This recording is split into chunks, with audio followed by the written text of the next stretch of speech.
Hello everyone welcome back to once again. ਅੱਜ ਆਪਾਂ discuss ਕਰਨ ਜਾ ਰਹੇ ਹਾਂ ਜੀ ਸੀਡੀਪੀ ਦਾ ਨੈਕਸਟ ਟੌਪਿਕ ਜਿਹੜਾ ਕਿ ਬਹੁਤ ਹੀ ਇੰਪੋਰਟੈਂਟ ਟੌਪਿਕ ਹੈਗਾ।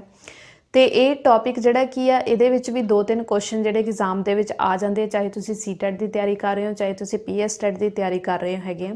ਤਾਂ ਟੌਪਿਕ ਸਟਾਰਟ ਕਰਨ ਤੋਂ ਪਹਿਲਾਂ ਹੁਣ ਤੱਕ ਦੇ ਜਿੰਨੇ ਵੀ ਪੁਰਾਣੇ ਸਟੂਡੈਂਟ ਜਿਨ੍ਹਾਂ ਨੇ ਚੈਨਲ ਨੂੰ ਸਬਸਕ੍ਰਾਈਬ ਨਹੀਂ ਕੀਤਾ ਪਲੀਜ਼ ਜੂ ਚੈਨਲ ਨੂੰ ਸਬਸਕ੍ਰਾਈਬ ਕਰ ਲਓ, ਔਰ ਜੋ ਨਿਊ ਸਟੂਡੈਂਟਸ ਵੀਡੀਓ ਵਾਚ ਕਰ ਰਹੇ ਹੋ ਵੀ ਪਲੀਜ਼ ਜੂ ਚੈਨਲ ਨੂੰ ਸਬਸਕ੍ਰਾਈਬ ਕਰ ਲਓ ਤਾਂ ਜੋ ਇਸ ਦੇ ਰਿਲੇਟਡ ਤੁਹਾਨੂੰ ਨੋਟੀਫਿਕੇਸ਼ਨ ਟਾਈਮ ਤੇ ਮਿਲਦਾ ਰਹੇ। ਤਾਂ ਚਲਿਏ ਡਿਸਕਸ ਕਰਦੇ ਹਾਂ ਜੀ। ਅੱਜ ਦੇ ਆਪਣੇ ਟੌਪਿਕ ਦਾ ਨਾਮ ਹੈਗਾ ਜੀ ਅਸੈਸਮੈਂਟ ਐਂਡ ਅਵੈਲੂਏਸ਼ਨ। ਅਸੈਸਮੈਂਟ ਦਾ ਮਤਲਬ ਹੋ ਗਿਆ ਆਂਕਲਨ ਤੇ ਅਵੈਲੂਏਸ਼ਨ ਦਾ ਮਤਲਬ ਮੁਲਾਂਕਣ। ਇਸ ਟੌਪਿਕ ਦੇ ਵਿੱਚੋਂ ਜਿਹੜੇ ਕਿ ਅਕਸਰ ਕਾਫੀ ਸਾਰੇ ਸਟੂਡੈਂਟਸ ਨੂੰ ਕਨਫਿਊਜ਼ਨ ਰਹਿੰਦੀ ਹੈਗੀ ਹੈ ਕਿ ਆਂਕਲਨ ਕੀ ਹੈਗਾ, ਠੀਕ ਹੈ, ਮੁਲਾਂਕਣ ਕੀ ਹੈਗਾ, ਅਵੈਲੂਏਸ਼ਨ ਕੀ ਹੈ ਜਾਂ ਅਸੈਸਮੈਂਟ ਕਿਵੇਂ ਆ।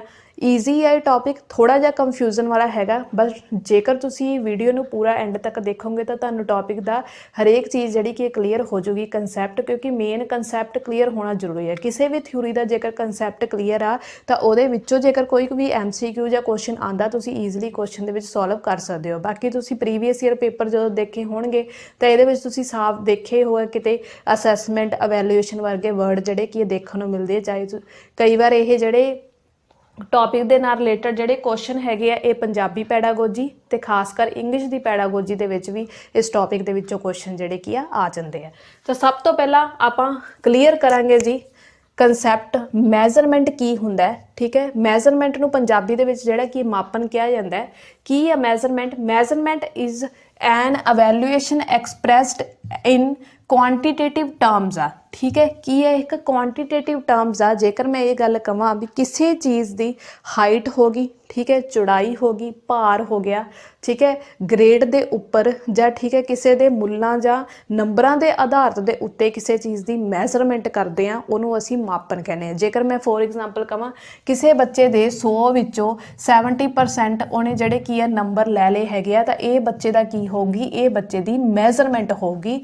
ਅਸੀਂ ਕਿਸੇ ਅੰਕੜਿਆਂ ਦੇ ਆਧਾਰ ਤੇ ਕਿਸੇ ਡਾਟਾ ਦੇ ਆਧਾਰ ਦੇ ਉੱਤੇ ਕਿਸੇ ਚੀਜ਼ ਦੀ ਅਸੀਂ ਮਾਪਨ ਕਰਦੇ ਉਹਨੂੰ ਕਹਿੰਦੇ ਮੈਜ਼ਰਮੈਂਟ। ਇਹ ਤਾਂ ਸੀ ਸਿੰਪਲ, ਜਿੱਥੋਂ ਤੁਹਾਨੂੰ ਹੁਣ ਇਹ ਕਲੀਅਰ ਹੋ ਗਿਆ ਕਿ ਇਹ ਮੈਜ਼ਰਮੈਂਟ ਹੁੰਦਾ। ਬਟ ਫਿਰ ਉਸ ਤੋਂ ਬਾਅਦ ਕੀ ਦੇਖਿਆ ਕਿ ਸਭ ਤੋਂ ਪਹਿਲਾਂ ਕੀ ਕਰਦੇ ਹੁੰਦੇ ਸੀਗੇ ਕਿ ਜਦੋਂ ਟੀਚਰ ਪੜ੍ਹਾ ਰਿਹਾ ਹੁੰਦਾ ਸੀ ਜਾਂ ਟੀਚਰ ਨੇ ਜੋ ਵੀ ਨੰਬਰ ਬੱਚੇ ਨੇ ਪ੍ਰਾਪਤ ਕੀਤੇ ਆ ਤਾਂ ਉਹਦੀ ਜਿਹੜੀ ਕਿ ਮੈਜ਼ਰਮੈਂਟ ਕਰ ਲਈ ਜਾਂਦੀ ਸੀ, ਠੀਕ ਹੈ।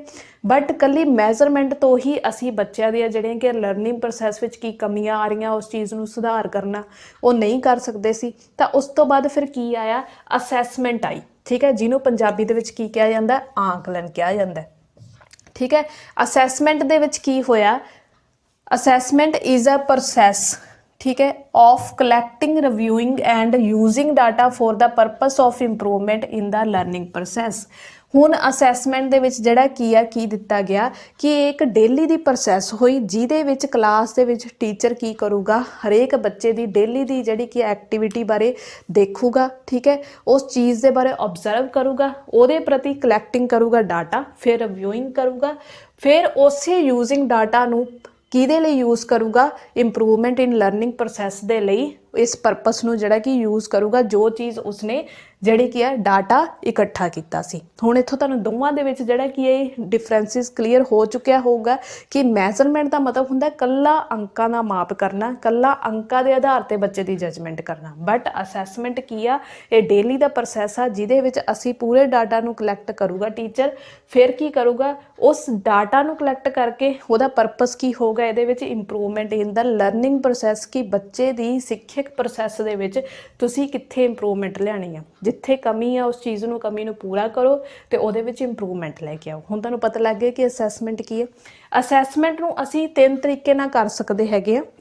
ਸਭ ਤੋਂ ਪਹਿਲਾਂ ਆ ਗਈ ਜੀ ਸੈਲਫ ਅਸੈਸਮੈਂਟ। ਸੈਲਫ ਅਸੈਸਮੈਂਟ ਕੀ ਹੈ, ਖੁਦ ਦੀ ਅਸੈਸਮੈਂਟ ਕਰਨਾ। ਫੋਰ ਐਗਜ਼ਾਮਪਲ ਹੁਣ ਜਿਵੇਂ ਪੀਐਸਟੈਟ ਆ ਰਿਹਾ ਹੈਗਾ, ਤੁਸੀਂ ਕੀ ਕਰੋਗੇ, ਤੁਸੀਂ ਸਭ ਤੋਂ ਪਹਿਲਾਂ ਪੀਐਸਟੈਟ ਦੇ ਪੇਪਰ ਦੀ ਤਿਆਰੀ ਕਰਨ ਲਈ, ਠੀਕ ਹੈ, ਸੋਸ਼ਲ ਮੀਡੀਆ ਤੇ ਜਾਓਗੇ, ਕਿਸੇ ਯੂਟਿਊਬ ਤੇ ਚੈਨਲ ਨੂੰ ਫੋਲੋ ਕਰੋਗੇ, ਨੋਟਸ ਬਣਾਓਗੇ, ਠੀਕ ਹੈ। ਫਿਰ ਉਸ ਤੋਂ ਬਾਅਦ ਕੀ ਕਰੋਗੇ, ਸਟੱਡੀ ਕਰਕੇ ਜਦੋਂ ਤੁਸੀਂ ਪ੍ਰੀਵੀਅਸ ਈਅਰ ਪੇਪਰ ਨੂੰ ਚੱਕ ਕੇ ਉਸ ਪੇਪਰ ਨੂੰ ਜਿਹੜਾ ਅਟੈਂਪਟ ਕਰੋਗੇ ਤਾਂ ਉਹਦੇ ਵਿੱਚ ਦੇਖੋਗੇ ਕਿ ਮੇਰੇ ਸੀਡੀਪੀ ਦੇ ਸੈਕਸ਼ਨ ਵਿੱਚੋਂ 30 ਵਿੱਚੋਂ ਕਿੰਨੇ ਆਏ, ਉਹ ਤੁਹਾਡੀ ਕੀ ਹੋਊਗੀ, ਤੁਹਾਡੀ ਖੁਦ ਦੀ ਸੈਲਫ ਅਸੈਸਮੈਂਟ ਹੋਊਗੀ, ਠੀਕ ਹੈ। ਇਹਦੇ ਵਿੱਚ ਤੁਸੀਂ ਖੁਦ ਦੀ ਆਪਣੇ ਆਪ ਜੱਜਮੈਂਟ ਕਰ ਲਓਗੇ, ਅਸੈਸਮੈਂਟ ਕਰ ਲਓਗੇ ਕਿ ਮੈਂ ਕਿੱਥੋਂ ਤੱਕ ਮੇਰੇ ਵਿੱਚ ਮੈਂ ਕਰ ਲਈਆਂ, किन्नी मेरी तैयारी है तो किन्नी मेरे विच कमी है। ठीक है, इस तरीके नाल असीं इहदे विच पीयर असैसमेंट भी कर सकते। पीयर असैसमेंट की होई, कल्ली तुसीं खुद दी नहीं। ठीक है, पीयर असैसमेंट भी कर सकते हो। तुसीं अपने फ्रेंड सर्कल दे विच नालदिआं नूं भी पुछोगे कि हाँ अज तेरे CDP चों किन्ने आए जां किवें आ। ठीक है, तो वह की हुई तुहाडी पीयर असैसमेंट, तो उस तरीके नाल आ गई तुहाडी ट्यूटर असैसमेंट। ठीक है, तो असीं ये नहीं कह सकते कि असैसमेंट इकल्ले एक टीचर होने के नाते सिर्फ बच्चों की करनी है, असीं खुद की असैसमेंट भी कर सकते हैं। तो इन्ना तुहानूं क्लीयर हो चुकिया होगा कि मैजरमेंट ते असैसमेंट च की फर्क आ। नैक्सट आ गया जी अवैल्यूएशन। ठीक है, हुण जिहड़ा कि अवैल्यूएशन दे विच ही मैजरमेंट ते असैसमेंट नूं जिहड़ा कि शामिल किया गया है, ये एक जजमेंट की प्रोसैस आ। देखो इत्थे आके कंफ्यूजन ये क्रिएट हुंदी हैगी आ कि हुण मैजरमेंट भी जजमेंट प्रोसैस होगी, देखा जाए तो असैसमेंट भी जजमेंट प्रोसैस है तो अवैल्यूएशन भी जजमेंट प्रोसैस आ। ठीक है, हुण इत्थे जाके फिर कंफ्यूजन होगी। जेकर मैं ये गल करां तो मैं फिर बार बार तुहानूं कह रही हाँ, किसी अंकां दे जेकर आपां नूं पता लग गया कि बच्चे ने 100 च 75% लिते आ, कोई मुल अंक ग्रेड शो करता, ठीक है, A+ शो करता, तो ये सारी साडी की होगी, साडी मैजरमेंट का पार्ट है। ठीक है, असैसमेंट की है तुहाडी इंप्रूवमेंट इन लर्निंग प्रोसैस होगी जिहड़ी डेली दी होगी। ठीक है, हर रोज़ तुसीं अपने आप नूं देखोगे कि तुसीं कित्थे किन्ना सिੱਖਿਆ। ठीक है, टीचर वालों ये चीज़ देखी जाऊगी कि बच्चे ने किन्ना कित्थों तक सीखिया। ठीक है, हुण जिहड़ा कि अवैल्यूएशन आ, इहनूं पंजाबी दे विच मुलंकन कहंदे आ। इहदे बारे आपां देखदे आ। Evaluation is described as an act of passing judgement on the basis of the set of standards in hence it is a decision making process है। की है एक decision making process है। काहदा decision making process है? Judgement का। जदों पूरे साल बच्चे ने आपकी स्टडी कर ली, हुण उहनूं नैक्सट क्लास विच शिफ्ट करना हैगा, तो जिहड़ा तुसीं रिजल्ट उहदे हत्थ विच दओगे, पूरे साल की जजमेंट का जिहड़ा रिजल्ट उहदे हत्थ च दओगे, वो की होगी तुहाडी अवैल्यूएशन होगी। ठीक है, हुण इत्थे तुहानूं क्लीयर हो गया। अवैल्यूएशन दे विच ही जिहड़ा कि मैजरमेंट ते असैसमेंट नूं जिहड़ा कि इंकलूड किया गया हैगा। अवैल्यूएशन जिहड़ा कि एक बहुत वड्डा दायरा हैगा, जिहदे विच जिहड़ा कि मैजरमेंट भी शामिल है ते असैसमेंट भी शामिल है। तो इत्थों तक तुहानूं क्लीयर हो चुकिया होगा तिन्ना वर्ड्स दे मीनिंग। नैक्सट जेकर गल करिए तो ये डायगोनिक्स ते रैमिडल टीचिंग की होंदी है, क्योंकि ये विचों भी क्वेश्चन जिहड़े कि पंजाबी पैडागोजी ते इंग्लिश पैडागोजी दे विच अक्सर ये विचों क्वेश्चन आंदा। सब तो पहला आपां डिस्कस करांगे जी डायगोनिस्टिक की हुंदा। इहनूं पंजाबी दे विच जिहड़ी कि तकशीश किया जाता है। The diagnostic evaluation takes place at the end of each unit and the term test. की दिता जाता है कि जी डायगोनिस्टिक अवैल्यूएशन हैगी आ, वो जिहड़ी की आ जां तां एंड ते जां किसी यूनिट जां किसी टर्म टेस्ट दे विच लिता जाता। ठीक है, फॉर एग्जाम्पल जेकर मैं ये बारे गल करां, जेकर आपां इहदे विच गल करिए डायगोनिस्ट दे बारे, तां जिवें कि जेकर आपां गल करिए कि किसी बंदे नूं जिहड़ा कि कोई प्रॉब्लम हैगी है, तो वह डॉक्टर कोले जांदा, तो डॉक्टर की करूगा, पहला उस प्रॉब्लम का कारण का पता लगाऊगा। वो कारण का पता लगाने नूं की कहांगे, डायगोनिस्ट कहंदा है। ठीक है, जाने कि डॉक्टर की कर रहा हैगा, डायगोनिस्ट करूगा कमी का पता करन लई। ठीक है, तो इत्थे तुहानूं क्लीयर हो गया कि एज आ टीचर तुसीं क्लास दे विच की करोगे, बच्चे की कमी का पता करन लई उहनूं डायगोनिस्ट करोगे। ठीक है, डायगोनिस्टिक अवैल्यूएशन करोगे। जेकर फिर उस तो बाद डायगोनिस्टिक अवैल्यूएशन कर ली, उस तो बाद तुसीं की करोगे, रैमिडल दोगे।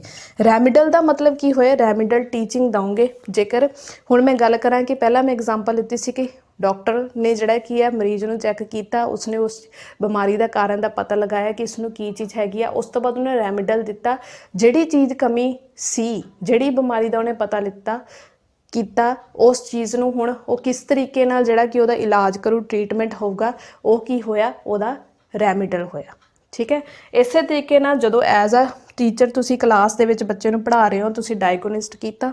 ठीक है, कि कित्थे बच्चे नूं कमी आ रही है, हुण की करोगे फिर ये बारे मैं हुण तुहानूं दस दी कि remedial teaching is identifying problems of the learners. की करदा है, लर्नर्स दे विच प्रॉब्लम नूं आइडेंटिफाई करदा and providing them with the necessary help and guidance. उस तो बाद जिहड़ी की है जो भी उन्होंने जरूरी हैल्प जां गाइडेंस की लोड़ हैगी वो तुसीं दोगे, तां कमियां दा पता लगा के जो चीज़ तुसीं वो कमियां नूं पूरा करन लई ਉਹਦੇ ਵਿੱਚ ਇੰਪਰੂਵਮੈਂਟ ਕਰਨ ਲਈ ਕਰੋਗੇ, ਉਹ ਤੁਹਾਡੀ ਹੋਗੀ ਰੈਮੀਡਲ ਟੀਚਿੰਗ। ठीक है, तो दोवें वर्ड का मीनिंग तुहानूं क्लीयर हो गया होगा। डायगोनिस्ट का मतलब हुंदा किसी चीज़ के कारणों का पता लगाना। ठीक है, उन्होंने कारणों पता लगा के उहदे विच इंप्रूवमेंट लैके आना, उहनूं कहंदे आ रैमिडल दे रहे हो। ठीक है। तो सिक्ख्या दे विच फिर की होगा, उन्होंने डायग्नोस्टिक एवैल्यूएशन कहा गया, उन्होंने रेमेडियल टीचिंग कहा गया, ठीक है। तो ये चीज़ क्लीयर हो चुकी होगी। तो टॉपिक दे विच आपां जिहड़ा कि हुण की कीता, मैजरमेंट की, असैसमेंट की, एवैल्यूएशन की। आई होप तुहानूं इत्थों तक क्लीयर हो चुकिया होगा। उस तो बाद हुण आपां जिहड़ा की आ असैसमेंट दी अगे 3 टाइप्स हुंदियां, उहदे बारे डिस्कस करते हैं। नैक्सट आ गया जी, वो हैगा जी types of assessment, very important, ठीक है, क्योंकि इन्हां तिन्नां दे विचों ही जिहड़े कि MCQs बनते हैगे आ, ते एज इट इज़ ही एवें एग्जाम दे विच क्वेश्चन जिहड़े कि पुछे जाते हैगे आ। देखो जेकर तुहानूं वीडियो वधिया लग रही हैगी तो वीडियो नूं लाइक शेयर जरूर करियो, तो मैनूं कमेंट्स करना ना भुल्लिओ कि तुहानूं ये वीडियो किवें लगी, ठीक है। कंसैप्ट जेकर तुहानूं क्लीयर कर हुंदा पिया तो लाइक वध तों वध जरूर करिया करो। सब तो पहला जिहड़ा आ गया जी असैसमेंट फॉर लर्निंग। की हुंदा असैसमेंट फॉर लर्निंग, जिन्हों पंजाबी दे विच कहा जाता है सीखण लई आंकलन, ठीक है। असैसमेंट फॉर लर्निंग कदों हुंदी आ, जदों तुसी ड्यूरिंग द इंस्ट्रक्शन, ठीक है, इसनूं फॉर्मेटिव भी कहा जाता हैगा। तो ये विच असी डायगोनिस्ट करते हैं, जिहदे बारे मैं तुहानूं ऑलरेडी पहला दस चुकी हैगी है, ठीक है। देखो असैसमेंट फॉर लर्निंग की जेकर सिंपल शब्दां दे विच मैं गल करा, डेली दी प्रोसैस, ठीक है, क्लास दे विच बच्चे की एक्टिविटी कर रहे हैगे, किस तरीके नाल तुसीं उहनूं ऑब्जर्व कर रहे हो, ठीक है, उन्हां दियां कमियां दा पता लगाना, डायगोनिस्ट करना, ठीक है। फॉर्मेटिव हैगी है ये, ठीक है, इनू फॉर्मेटिव भी कहा जाता है। फॉर्मेटिव की हो गया डेली दा प्रोसैस। तो तुसी इत्थों किवें पता लगाओगे कि असैसमेंट फॉर लर्निंग की हुंदी है। देखो सीखण लई आंकलन जिहड़ा तुहाडा डेली दा प्रोसैस होगा, उहनूं असैसमेंट फॉर लर्निंग कहा जाऊगा। हर एक दिन दी जिहड़ी तुसी की आ बच्चे दी असैसमेंट करोगे, ठीक है, इन्ना क्लीयर हो गया। नैक्सट आ गया जी असैसमेंट ऑफ लर्निंग, यानी कि सीखण दा आकलन की है आफ्टर द इंस्ट्रक्शन, ठीक है, एंड सस्मैटिव। इनू सस्मैटिव भी कहा जाता है। कई बार क्वेश्चन दे विच ये पुछ लिया जाता हुंदा कि सस्मैटिव, ठीक है, तो एवें नहीं दिता हुंदा। तुहानूं इस वर्ड तो ये क्लीयर होना चाहिए कि यह की है असैसमेंट ऑफ लर्निंग है, ठीक है। जेकर फॉर्मेटिव पूछा जाऊगा तो उहदे विच की होगा असैसमेंट फॉर लर्निंग होगा, जिहदे विच डेली दा प्रोसैस होगा। असैसमेंट ऑफ लर्निंग की है आफ्टर क्लास, ठीक है, क्लास खत्म होने तो बाद जिहड़ा बच्चे का तुहाडे कोल रिजल्ट होगा कि जो चीज़ तुसीं ऑब्जर्व की हैगी आ, वो तुहाडी की होगी असैसमेंट ऑफ लर्निंग होगी। बच्चे ने किस हद तक सीखिया, ठीक है, आफ्टर क्लास, ठीक है, इत्थों तुहानूं क्लीयर हो गया। नैक्सट आ गया जी असैसमेंट एज लर्निंग, यानी कि सीखण के रूप विच रूप च आंकलन की assessment as learning. Students become aware of their own learning, ठीक है, ये इनू सैल्फ असैसमेंट भी कहते हैं, इनू मैटा कोगनेटिव भी कहते हैं। देखो ये असैसमेंट एज लर्निंग की है, तुसी खुद का अपना मुलांकन करना, आंकलन करना, ठीक है। ये बच्चा जिहड़ा कि खुद के प्रति जिहड़ा कि अवेयर हुंदा है कि उन्हें किस हद तक सीखिया। जिवें कि तुहानूं मैं पहला एग्जाम्पल दी है PS टेट के बारे, कि जदों तुसीं पूरी तैयारी करके अपने प्रीवियस ईयर पेपर दे विचों देखोगे कि CDP सैक्शन दे विच तुहाडे किन्ने नंबर आए हैगे 30 दे विचों, वो तुहाडी की होगी, तुहाडी असैसमेंट एज लर्निंग होगी, जिहदे विच तुसीं खुद दा आंकलन करोगे, ठीक है। तो ये तुहानूं पता लग गया। इन्हां तिन्नां दे विच हुण तुहानूं क्लीयर हो चुका होगा कि असैसमेंट फॉर लर्निंग की है, असैसमेंट ऑफ लर्निंग की है, असैसमेंट एज लर्निंग की है। एज इट इज़ एवें ही क्वेश्चन दे विच MCQ जिहड़े कि पाए जाते हैं, जिहदे विच ऑप्शनां च दिता हुंदा assessment for learning, of learning, as learning, और कई बार दिता हुंदा है कि दार लर्निंग, ठीक है। तो उहदे विच वो कोई मतलब नहीं बनता। ये 3 ही जिहड़े कि है मेन इंपॉर्टेंट हैगे। हुण तुहानूं ये चीज़ पता लग गई है कि असैसमेंट फॉर लर्निंग होगा ड्यूरिंग क्लास दे विच, ठीक है, जदों क्लास चल रही होगी उदों होगा। असैसमेंट ऑफ लर्निंग की है आफ्टर क्लास, ठीक है, एंड असैसमेंट एज लर्निंग की है तुहाडे खुद दी तुसीं सैल्फ असैसमेंट कर सकते हो, ठीक है। नैक्सट जिहड़ा कि जे इंपॉर्टेंट हैगा स्कूल बेस्ड असैसमेंट की हुंदी है, ठीक है, जिन्हों शॉर्ट दे विच जिहड़ा कि है SBA भी कहा जाता है। की चीज़ हैगी आ, it is conducted by the students on teacher, ठीक है। जिहड़ी ये स्कूल बेस्ड असैसमेंट हुंदी है, ये बच्चे दे टीचर द्वारा ही कंडक्ट की जाती हैगी है, ठीक है। ये ऑल एस्पैक्ट्स ऑफ अवैल्यूएशन हुंदे आ आर डिसाइडिड करते हैगे आ। जिन्ने भी एस्पैक्ट्स हैगे आ वो बच्चों का आंकलन जिहड़ा करके उस चीज़ नूं डिसाइड करते किहड़े हुंदे आ, बाय द स्कूल ठीक है। ये स्कूल शामिल है, एज अ टीचर शामिल है, लर्नर शामिल है, other participants of the school ਜਿਹੜੇ ਕਿ ਇਹਦੇ ਵਿੱਚ ਸ਼ਾमिल ਹੁੰਦੇ ਆ। ਕੀ ਹੈ ਜੇਕਰ ਮੈਂ ਸਾਫ਼ ਸ਼ਬਦਾਂ ਵਿੱਚ ਦੱਸਾਂ ਤਾਂ SBA ਜਿਹੜੀ ਸਕੂਲ ਬੇਸਡ ਅਸੈਸਮੈਂਟ ਹੁੰਦੀ ਹੈ, ਜਿਹਦੇ ਵਿੱਚ ਬੱਚਿਆਂ ਨੂੰ, ਜਿਵੇਂ ਕਿ ਪਹਿਲਾਂ ਇਹ ਹੁੰਦਾ ਸੀ ਕਿ ਜਦੋਂ ਵੀ ਅਸੀਂ ਬੋਰਡ ਦੀਆਂ ਕਲਾਸਾਂ ਹੁੰਦੀਆਂ ਸੀਗੀਆਂ ਤਾਂ ਬੱਚਿਆਂ ਨੂੰ ਜਿਹੜਾ ਕਿ ਉਹਨਾਂ ਦੇ ਪੇਪਰ ਲੈਣ ਲਈ ਅਲੱਗ ਸਕੂਲ ਦੇ ਵਿੱਚ ਭੇਜ ਦਿੱਤਾ ਜਾਂਦਾ ਸੀ, ਠੀਕ ਹੈ। ਉੱਥੇ ਜਿਹੜੇ ਕਿ ਅਲੱਗ ਤਰੀਕੇ ਦੇ ਜਿਹੜੇ ਕਿ ਟੀਚਰ ਹੁੰਦੇ ਸੀਗੇ ਤਾਂ ਉਹਨਾਂ ਦੁਆਰਾ ਜਿਹੜਾ ਕੀ ਹੈ ਪੇਪਰ ਕੰਡਕਟ ਕੀਤਾ ਜਾਂਦਾ ਸੀ, ਜਿਹੜਾ ਕਿ ਆਪਾਂ ਅਕਸਰ ਦੇਖਦੇ ਕਿ +2 ਦੇ ਟਾਈਮ ਦੇ ਵਿੱਚ ਹੁੰਦਾ ਹੈ। ਇਹਦੇ ਵਿੱਚ SBA ਦੇ ਵਿੱਚ ਕੀ ਦਿੱਤਾ ਜਾਂਦਾ ਹੈਗਾ ਕਿ ਬੱਚਿਆਂ ਨੂੰ, ਜਿੱਥੇ ਬੱਚੇ ਜਿਹੜੇ ਟੀਚਰਾਂ ਕੋਲ ਖੁਦ ਕੋਲ ਪੜ੍ਹ ਰਹੇ ਆ, ਉਹਨਾਂ ਟੀਚਰਾਂ ਦੁਆਰਾ ਹੀ ਬੱਚੇ ਦੀ ਜਿਹੜੀ ਕੀ ਆ ਕੋਈ ਵੀ ਐਗਜ਼ਾਮ ਵਗੈਰਾ ਲਿੱਤਾ ਜਾਂਦਾ ਹੈਗਾ, ਜਿਹਦੇ ਵਿੱਚ ਬੱਚਾ ਬਿਨਾਂ ਹੈਜ਼ੀਟੇਸ਼ਨ ਤੋਂ ਆਪਣੀ ਪੂਰੀ ਜਿੰਨੀ ਵੀ ਉਹਨੂੰ ਨੌਲੇਜ ਹੋਈ ਆ ਉਹ ਕਰ ਸਕਦਾ, ਠੀਕ ਹੈ। ਤਾਂ ਇਹਦੇ ਵਿੱਚ ਜਿਹੜਾ ਕੀ ਆ ਬੱਚੇ ਦੇ ਆਪਦੇ ਸਕੂਲ ਸ਼ਾਮਿਲ ਹੁੰਦਾ, ਉਹਦੇ ਆਪਦੇ ਟੀਚਰ ਸ਼ਾਮਿਲ ਹੁੰਦੇ ਆ, ਤੇ ਉਹਨਾਂ ਵੱਲੋਂ ਜਿਹੜੇ ਕੀ ਆ ਇਹ ਜਿਹੜਾ ਕੀ ਆ ਅਸੈਸਮੈਂਟ ਕੰਡਕਟ ਕੀਤੀ ਜਾਂਦੀ ਹੈਗੀ ਆ, ਠੀਕ ਹੈ। ਤਾਂ ਇੱਥੋਂ ਤੁਹਾਨੂੰ ਕਲੀਅਰ ਹੋ ਚੁੱਕਿਆ ਹੋਊਗਾ ਕਿ SBA ਕੀ ਹੁੰਦਾ, ਠੀਕ ਹੈ। ਹੁਣ ਇਹ ਜਿਹੜਾ ਕੀ ਆ ਇੰਪੋਰਟੈਂਟ ਸੀ। ਇਸ ਤੋਂ ਬਾਅਦ ਜਿਹੜਾ ਕੀ ਆਪਾਂ ਹੋਰ ਤਰੀਕੇ ਨਾਲ ਦੇਖਾਂਗੇ ਕਿ ਕਿਸ ਤਰੀਕੇ ਨਾਲ ਹੋਰ ਇਹਦੇ ਵਿੱਚ ਜਿਹੜੇ ਕੀ ਇੰਪੋਰਟੈਂਟ ਟੈਸਟ ਸ਼ਾਮਿਲ ਕੀਤੇ ਜਾਂਦੇ ਆ, ਜਿਹਦੇ ਦੁਆਰਾ ਹੋਰ ਵੀ ਬੱਚਿਆਂ ਦੀ ਜਿਹੜੀ ਕੀ ਅਸੈਸਮੈਂਟ ਹੁੰਦੀ ਹੈ। ਤਾਂ ਚਲਿਏ ਡਿਸਕਸ ਕਰਦੇ ਹਾਂ। ਨੈਕਸਟ ਆ ਗਿਆ ਜੀ ਹੋਰ ਟੈਕਨੀਕਸ, ਠੀਕ ਹੈ। ਇਹ ਵੀ ਬਹੁਤ ਇੰਪੋਰਟੈਂਟ ਹੈ ਕਿਉਂਕਿ ਇਹਦੇ ਵਿੱਚ ਵੀ ਜਿਹੜੇ ਕਿ ਕੁਐਸਚਨ ਈਜ਼ੀਲੀ ਪੁੱਛੇ ਜਾਂਦੇ ਐਗਜ਼ਾਮ ਦੇ ਵਿੱਚ। ਤਾਂ ਇਹਦੇ ਬਾਰੇ ਵੀ ਆਪਾਂ ਕਨਸੈਪਟ ਕਲੀਅਰ ਕਰਦੇ ਆ ਕਿ ਹੋਰ ਟੈਕਨੀਕਸ ਕਿਹੜੀਆਂ ਹੈਗੀਆਂ। ਕੱਲੀਆਂ ਤੁਸੀਂ ਅਸੈਸਮੈਂਟ ਜਾਂ ਵੈਲੂਏਸ਼ਨ ਬੱਚਿਆਂ ਦਾ ਪੇਪਰ ਲੈ ਕੇ ਹੀ ਨਹੀਂ ਕਰ ਸਕਦੇ, ਹੋਰ ਵੀ ਕਾਫੀ ਸਾਰੀਆਂ ਟੈਕਨੀਕਸ ਹੈਗੀਆਂ ਜਿਨ੍ਹਾਂ ਦੇ ਥਰੂ ਤੁਸੀਂ ਬੱਚੇ ਦੀ ਅਸੈਸਮੈਂਟ ਜਿਹੜੀ ਕੀ ਹੈ ਕਰ ਸਕਦੇ ਹੋ, ਜੇਕਰ ਆਪਾਂ ਕਹੀਏ ਅਵੈਲੂਏਸ਼ਨ ਆਕਲਨ ਕਰ ਸਕਦੇ ਹੋ। ਤਾਂ ਸਭ ਤੋਂ ਪਹਿਲਾਂ ਫਸਟ ਹੈਗਾ ਜੀ ਇੰਟਰਵਿਊ, ਠੀਕ ਹੈ। ਬੱਚੇ ਦਾ ਇੰਟਰਵਿਊ ਲਿੱਤਾ ਜਾ ਸਕਦਾ ਹੈ, ਠੀਕ ਹੈ। ਬੱਚੇ ਦੇ ਇੰਟਰਵਿਊ ਦੇ ਵਿੱਚ ਅਸੀਂ ਕੀ ਕਰਾਂਗੇ, ਬੱਚੇ ਨਾਲ ਜਿਹੜੇ ਕਿ ਵਿਚਾਰ ਬੱਚੇ ਸਾਂਝੇ ਕਰਨਗੇ ਆਪਣੇ ਨਾਲ, ਠੀਕ ਹੈ। ਤਾਂ ਉਹਦੇ ਨਾਲ ਜਿਹੜਾ ਕਿ ਡਿਸਕਸ਼ਨ ਕਰਕੇ ਅਸੀਂ ਬਹੁਤ ਕੁਛ ਜਿਹੜੀ ਕਿ ਨੌਲੇਜ ਬੱਚੇ ਪ੍ਰਤੀ ਪ੍ਰਾਪਤ ਕਰ ਸਕਦੇ ਹਾਂ। ਤਾਂ ਇੰਟਰਵਿਊ ਦੇ ਜ਼ਰੀਏ ਵੀ ਅਸੀਂ ਜਿਹੜਾ ਕਿ ਕਿਸੇ ਚੀਜ਼ ਦਾ ਅਵੈਲੂਏਸ਼ਨ ਕਰ ਸਕਦੇ ਹਾਂ, ਯਾਨੀ ਕਿ ਮੁਲਾਂਕਣ ਹੋ ਸਕਦਾ ਹੈ, ਠੀਕ ਹੈ। ਨੈਕਸਟ ਹੈਗਾ ਜੀ ਆਬਜ਼ਰਵੇਸ਼ਨ, ਠੀਕ ਹੈ, ਜਿਸ ਨੂੰ ਪੰਜਾਬੀ ਦੇ ਵਿੱਚ ਜਿਹੜਾ ਕਿ ਅਵਲੋਕਨ ਵਿਧੀ ਕਿਹਾ ਜਾਂਦਾ ਹੈ। ਇਹ ਦੋ ਤਰੀਕੇ ਨਾਲ ਹੁੰਦੀ ਹੈ, direct and indirect. Direct observation ਕੀ ਹੋਊਗਾ, ਜਿਹਦੇ ਵਿੱਚ ਬੱਚੇ ਨੂੰ ਤੁਸੀਂ ਸਿੱਧਾ ਹੀ ਮਾਪ ਸਕਦੇ ਹੈਗੇ ਆ, ਸਿੱਧੀ ਹੀ ਉਹਦੀ ਬੱਚੇ ਦੀ ਜਿਹੜੀ ਕਿ ਮੁਲਾਂਕਣ ਕਰ ਸਕਦੇ ਹੋ। ਇਨਡਾਇਰੈਕਟ ਆਬਜ਼ਰਵੇਸ਼ਨ ਕੀ ਹੋਊਗਾ, ਬੱਚੇ ਦੇ ਨਾਲ ਜਿਹਦੇ ਕਿਤੇ ਰਿਲੇਸ਼ਨ ਹੋਣਗੇ, ਜਿਵੇਂ ਉਹਦੇ ਪੀਅਰਸ ਹੋ ਗਏ, ਉਹਦੇ ਫੈਮਿਲੀ ਹੋ ਗਈ, ਉਹਨਾਂ ਦੇ ਜ਼ਰੀਏ ਤੁਸੀਂ ਜਿਹੜੇ ਕਿ ਅੰਕੜੇ ਇਕੱਠੇ ਕਰੋਗੇ, ਉਹ ਹੋਊਗੀ ਤੁਹਾਡੀ ਇਨਡਾਇਰੈਕਟ ਆਬਜ਼ਰਵੇਸ਼ਨ, ਠੀਕ ਹੈ। ਨੈਕਸਟ ਆ ਗਿਆ ਜੀ ਥਰਡ, ਉਹ ਹੈਗਾ ਜੀ ਰੇਟਿੰਗ ਸਕੇਲ, ਠੀਕ ਹੈ। ਰੇਟਿੰਗ ਸਕੇਲ ਦੇ ਵਿੱਚ ਕੀ ਕਰੋਗੇ ਕਿ ਵੈਸੇ ਤਾਂ ਇਸ ਚੀਜ਼ ਦੀ ਜਿਹੜੀ ਕਿ ਕਿਸੇ ਚੀਜ਼ ਦੀ ਖੋਜ ਕਰਨ ਲਈ ਜਾਂ ਐਵੇਂ ਕਰਕੇ ਹੀ ਇਹਦੇ ਵਿੱਚ ਸ਼ਾਮਿਲ ਕੀਤੀ ਜਾਂਦੀ ਹੈ। ਜਿਵੇਂ ਕਿ ਹੁਣ ਤੁਸੀਂ ਦੇਖਿਆ ਹੈਗਾ ਕਿ ਜਿਵੇਂ ਜੋਮੈਟੋ ਵਾਲੇ ਹੋ ਗਏ, ਠੀਕ ਹੈ। ਤਾਂ ਤੁਸੀਂ ਉਹਦੇ ਵਿੱਚ ਕੀ ਕਰਦੇ ਹੋ, 5 ਸਟਾਰ ਦੇ ਵਿੱਚੋਂ ਜਿਹੜੀ ਕਿ ਰੇਟਿੰਗ ਦਿੰਦੇ ਹੋ ਕਿ ਸਭ ਤੋਂ ਬੈਸਟ ਕਿਹੜਾ ਹੈਗਾ। ਤਾਂ ਇਸ ਤਰੀਕੇ ਨਾਲ ਸਕੇਲ ਦੇ ਉੱਪਰ ਮਾਪ ਕੇ ਅਸੀਂ ਬੱਚਿਆਂ ਨੂੰ ਜਿਹੜੇ ਕਿ ਇਸ ਜੋ ਰੇਟਿੰਗ ਦੇਵਾਂਗੇ ਉਹਨੂੰ ਕਹਿੰਦੇ ਰੇਟਿੰਗ ਸਕੇਲ। ਇਹ ਬਿਲਕੁਲ ਸਿੰਪਲ ਜਿਹਾ ਹੈਗਾ।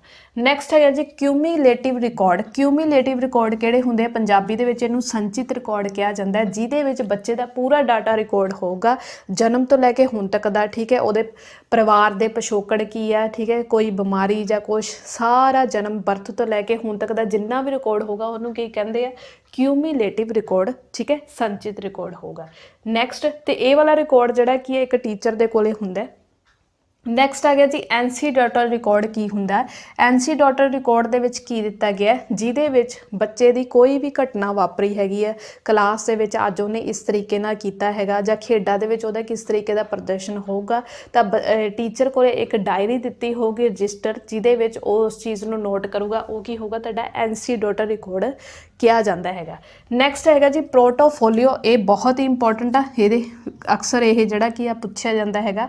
ਪੋਰਟਫੋਲੀਓ ਕੀ ਹੁੰਦਾ, ਜਿਹਦੇ ਵਿੱਚ ਤੁਹਾਡਾ ਜਿੰਨੀਆਂ ਵੀ ਤੁਹਾਡੀਆਂ ਅਚੀਵਮੈਂਟਸ ਹੈਗੀਆਂ ਹੁਣ ਤੱਕ ਦੀ, ਜਿੰਨੀ ਵੀ ਤੁਹਾਡੀ ਐਜੂਕੇਸ਼ਨ ਹੈਗੀ ਆ, ਤੁਹਾਡੀਆਂ ਪਿਕਸ ਹੈਗੀਆਂ, ਜਾਂ ਇਹਨੂੰ ਪੈਨ ਡਰਾਈਵ ਦੇ ਰਾਹੀਂ ਤੁਸੀਂ ਕਿਤੇ ਵੀ ਇੰਟਰਵਿਊ ਵਗੈਰਾ ਦੇਣ ਜਾਂਦੇ ਹੋ, ਉਹਦੇ ਵਿੱਚ ਜੋ ਚੀਜ਼ਾਂ ਤੁਸੀਂ ਸੈੱਟ ਕਰਕੇ ਲਾਈਆਂ ਹੁੰਦੀਆਂ ਇੱਕ ਫਾਈਲ ਦੇ ਵਿੱਚ, ਉਹ ਤੁਹਾਡੀ ਪੋਰਟਫੋਲੀਓ ਹੋਊਗੀ, ਜਿਹਦੇ ਤੋਂ ਤੁਹਾਡਾ ਅੰਦਾਜ਼ਾ ਲਾਇਆ ਜਾਂਦਾ ਕਿ ਤੁਸੀਂ ਕਿੰਨਾ, ਤੁਹਾਡੀ ਜਿਹੜੀ ਕੀ ਹੈ, ਤੁਹਾਨੂੰ ਕਿੰਨੀ ਕਿਸੇ ਚੀਜ਼ ਦੀ ਨੌਲੇਜ ਹੈਗੀ ਆ। ਜੇਕਰ ਮੈਂ ਐਗਜ਼ਾਮਪਲ ਦੇਵਾਂ ਕਿ ਤੁਸੀਂ ਕਿਸੇ ਸ਼ੂਟ ਲਈ ਜਾਂਦੇ ਹੋ, ਤਾਂ ਸ਼ੂਟ ਦੇ ਲਈ ਤੁਸੀਂ ਸਭ ਤੋਂ ਪਹਿਲਾਂ ਕੀ ਕਰੋਗੇ, ਕੋਈ ਵਧੀਆ ਜਿਹੀਆਂ ਪਿਕਸ ਜਿਹੜੀਆਂ ਕੀ ਹੈ ਖਿਚਵਾਓਗੇ, ਠੀਕ ਹੈ। ਤਾਂ ਉਹ ਪਿਕਸ ਨੂੰ ਕਿਵੇਂ ਤੁਸੀਂ ਕੀ ਹੈ ਸੈੱਟ ਕਰਕੇ ਲਗਾਓਗੇ, ਠੀਕ ਹੈ, ਆਪਣੇ ਡਾਕੂਮੈਂਟ ਸੈੱਟ ਕਰਕੇ ਲਾਓਗੇ। ਇਹਦੇ ਵਿੱਚ ਪੈਨ ਡਰਾਈਵ ਵੀ ਸ਼ਾਮਿਲ ਕੀਤੀ ਜਾ ਸਕਦੀ ਹੈ, ਠੀਕ ਹੈ। ਤਾਂ ਜਿੰਨਾ ਵੀ ਤੁਹਾਡੇ ਅਚੀਵਮੈਂਟਸ ਰਿਕਾਰਡ ਹੋਣਗੀਆਂ ਉਹ ਉਹਦੇ ਵਿੱਚ ਸ਼ਾਮਿਲ ਹੋਣਗੀਆਂ, ਜਿੱਥੋਂ ਤੁਹਾਡਾ ਕੀ ਹੈ ਨੌਲੇਜ ਬਾਰੇ ਪ੍ਰਾਪਤ ਜਿੰਨੀ ਕੀਤੀ ਹੈ ਤੁਸੀਂ ਉਹਦਾ ਪਤਾ ਲਗਾ ਪਾਓਗੇ। ਠੀਕ ਹੈ, ਤਾਂ ਇਹ ਜਿਹੜੀਆਂ ਚੀਜ਼ਾਂ ਬਹੁਤ ਹੀ ਇੰਪੋਰਟੈਂਟ ਸੀ ਅੱਜ ਦੇ ਟੌਪਿਕ ਦੇ ਵਿੱਚ। ਤਾਂ ਅੱਜ ਦੇ ਟੌਪਿਕ ਦੇ ਵਿੱਚ ਆਪਾਂ ਅਸੈਸਮੈਂਟ ਤੇ ਵੈਲਿਊਏਸ਼ਨ ਬਾਰੇ ਪੂਰਾ ਮੈਂ ਕੋਸ਼ਿਸ਼ ਕੀਤੀ ਹੈਗੀ ਕਿ ਤੁਹਾਨੂੰ ਕਨਸੈਪਟ ਕਲੀਅਰ ਹੋ ਜੇ। ਆਈ ਹੋਪ ਤੁਹਾਨੂੰ ਪੂਰਾ ਕਨਸੈਪਟ ਕਲੀਅਰ ਹੋ ਚੁੱਕਿਆ ਹੋਊਗਾ। ਮੇਰੀ ਇਸ ਵੀਡੀਓ ਨੂੰ ਵਾਚ ਕਰਨ ਲਈ ਤੁਹਾਡਾ ਬਹੁਤ ਬਹੁਤ ਧੰਨਵਾਦ।